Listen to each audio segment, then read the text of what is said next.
Hindi lahat ng tinatawag ng Diyos, kaagad-agad, nauunawaan niya yung kanyang pagkatawag.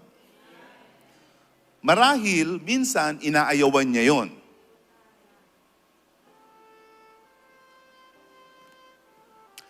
Halimbawa, si Moises. Siya talaga ang tinawag ng Diyos para lumapit kay Paraon. Pero ang sabi ni Moises, ako ay utal.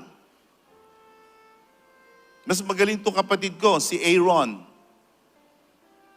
Tinawag si Isaias na maging sugo ng Diyos. Sabi ni Isaias, hindi ako karapat-dapat kasi ako'y maruming tao. Tinawag si Jeremias. Sabi ni Jeremias, hindi ako karapat-dapat, ako'y batang-bata pa lamang. Tinawag ng Diyos si Pablo. Si Pablo, bago niya maunawaan na siya'y tinawag na apostol, pumatay pa siya. Ang pinatay niya ay yung kanyang kababata na si Esteban. Kaya ang sabi niya, ako'y hindi karapat-dapat na tawaging apostol.